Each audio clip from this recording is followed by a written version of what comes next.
Assalamualaikum warahmatullahi wabarakatuh. Salam sehat tanpa batas. Ketemu di sharing-sharing edukasi kesehatan alami ya teman-teman. Di channel Hadi Edukasi. Harapannya selalu dalam kondisi yang sehat untuk kita semua.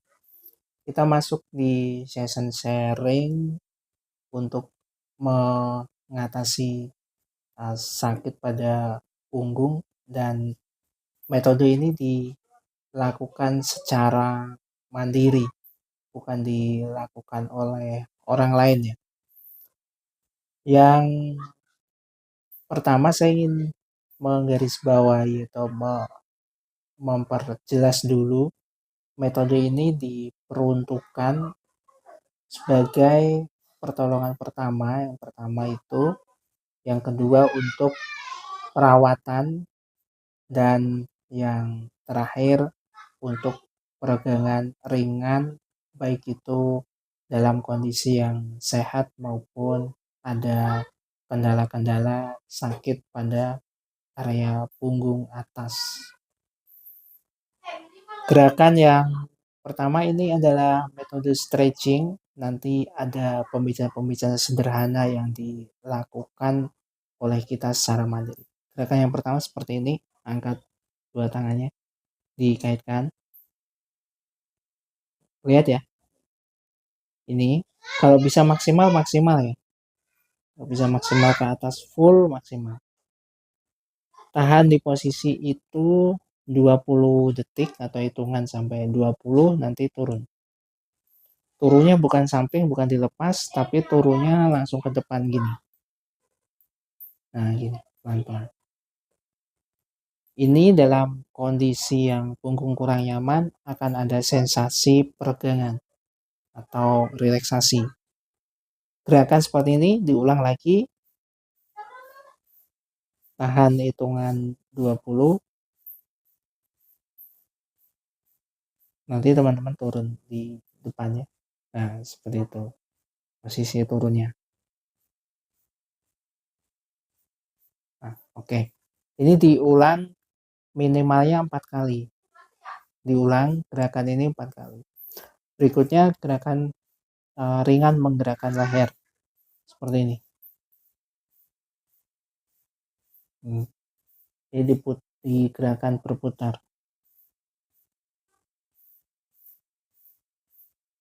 Ini kurang lebih 1 menit.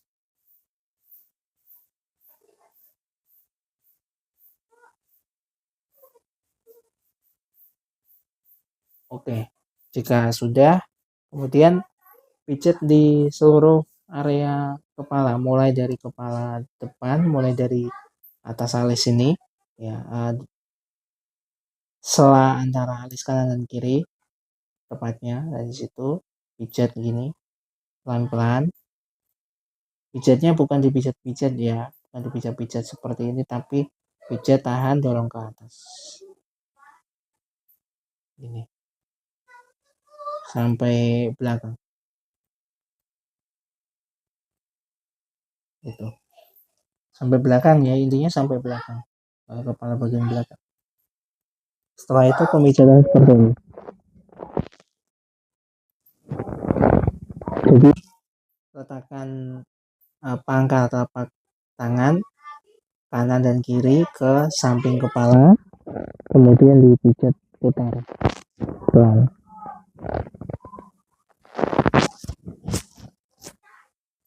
Sangat teman-teman menggunakan tangan memijat gerakan seperti ini, punggung itu akan memberi stretching atau peregangan untuk meredakan nyeri. Nah, jika sudah, teman-teman bisa minum air putih yang cukup ya, bisa minum air putih yang cukup, kemudian bisa santai-santai di posisi berbaring atau tiduran dulu 1 jam, nggak menggunakan smartphone, jadi benar-benar relax. Jadi minum air putih, kemudian gunakan untuk tiduran, relax selama 1 jam. Nah, gerakan ini bisa lakukan sehari 2 sampai 3 kali dalam kondisi yang punggung kurang nyaman. Tapi untuk pencegahan bisa dilakukan sehari sekali dan durasinya nggak lebih dari 10 menit. Ya, nggak lebih. Paling sekitar kita makan waktu 5 menit, kurang lebih segitu. Untuk pemijatan di area kepala, kemudian melakukan stretching dan minum air putih sampai selesai. Kemudian istirahat. Yang paling penting istirahat itu 1 jam istirahat, enggak menyentuh smartphone. Itu yang paling fundamental yang kita butuhkan saat ini. Dan sebenarnya kalau kita bicara punggung atas kurang nyaman, ini banyak sekali faktornya. Nggak hanya indikasi-indikasi penyakit, kadang-kadang ini juga respon tubuh kalau kita kurang cairan atau bahasa awamnya kurang minum gitu. Kenapa? Karena biasanya kan di cuaca dingin atau kita cuacanya sejuk menggunakan AC atau di ruangan AC gitu ya. Itu memicu kita malas untuk minum. Kadang-kadang kesibukan-kesibukan kadang juga memicu untuk kita malas minum. Sedangkan tubuh kita itu butuh cairan itu.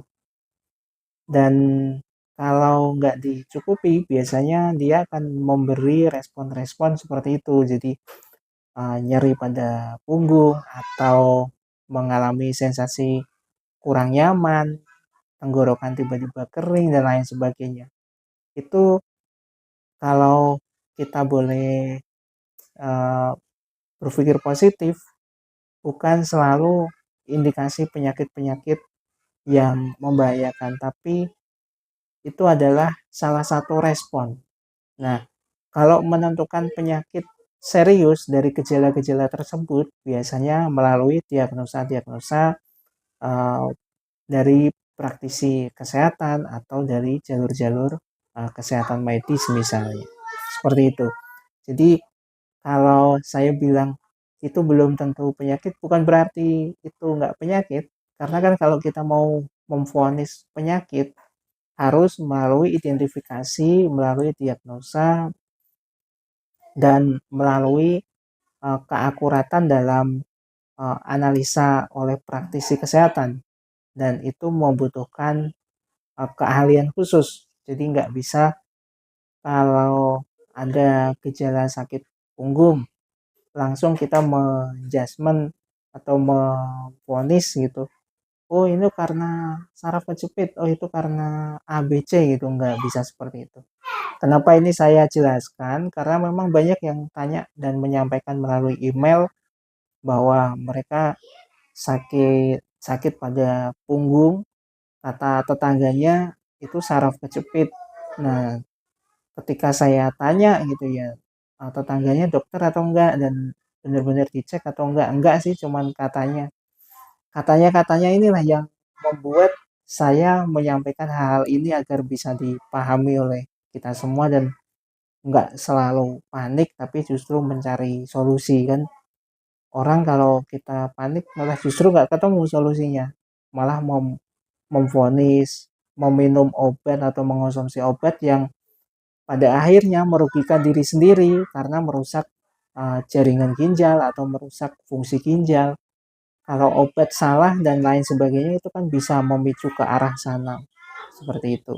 Jadi kita juga harus berhati-hati baik itu secara komposisi, menerima informasi dan lain sebagainya agar pertanyaan kita, otak kita itu bisa mencerna, kemudian juga bisa menilai, kemudian melakukan identifikasi dengan cara-cara yang benar. Mulai dari mengevaluasi minum air putihnya, kemudian mencoba untuk relaksasi, pencegahan-pencegahan, dan lain sebagainya itu dengan tepat.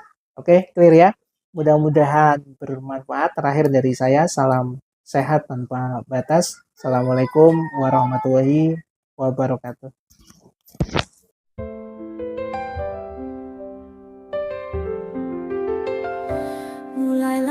Mari dengan bismillah,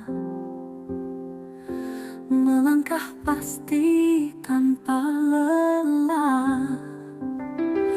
Dalam doa ada kekuatan, hidupkan iman penuh harapan.